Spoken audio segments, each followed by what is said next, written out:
Hey, it's Therapy Talk Thursday, since it's the first Thursday of the month, so let's talk about it. So, I wanted to talk briefly about emailing with a therapist. I think it is a new topic in terms of, engaging with a therapist. It's something newer since email is relatively new and therapists in comparison are not. That's complicated. Let's not go there. I prefer to work with a psychologist who is willing to email with me. Now, there are some boundary things and things that are important to talk about with a therapist. First of all, are they comfortable with emailing? It's a new way of communication. If they are not comfortable with communicating in that fashion, then that is not a way, not a place to go. But I do think it opens up some options, and there's definitely ways to engage with emailing as a way to begin to utilize the voice. So for me, emailing was a really unique way for me to say something that I wasn't able to say in session. And it continues to be that for me, but it's also a new way for me to start using my voice in a boundary setting way, and also in a way that helps me to start identifying what's helpful and what's not.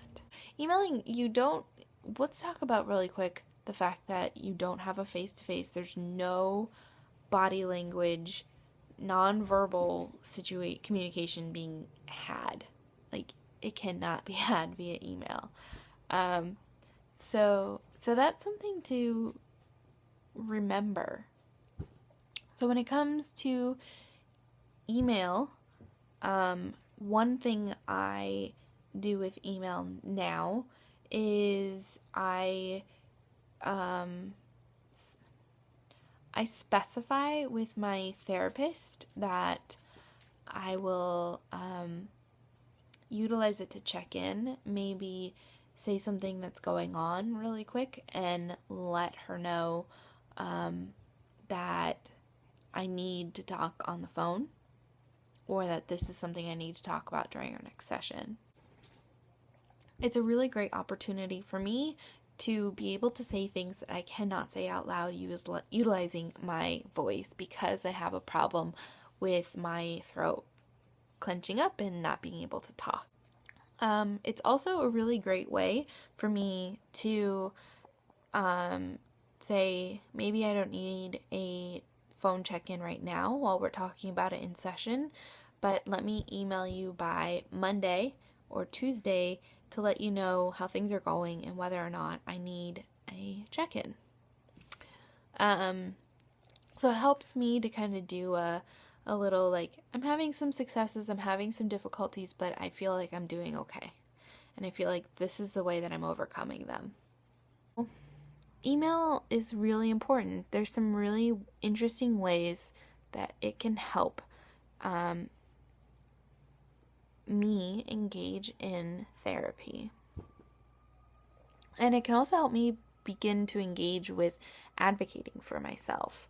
So I recommend the discussion with your therapist about their comfortability with communicating via email. Then, really working through some of those boundaries and understanding what your therapist can and can't do. If they're not willing to do the email, that opens up the window or the door to start talking about other ways to help you engage in therapy, because if you're not able to say it out loud, there's got to be another way. So kind of exploring some other options. So I recommend the email conversation. So that's it. I just want to say that the commenter on My Life Is Not a PSA nonprofit infographic women are dying situation. I saw your comment. I just want to say really quickly thank you, but I will be addressing you more specifically on Sunday during my Sunday updates. But you definitely deserve a quick little note, and that I really liked your comments. There's several comments, but I liked them. So I'm going to talk to you on Sunday.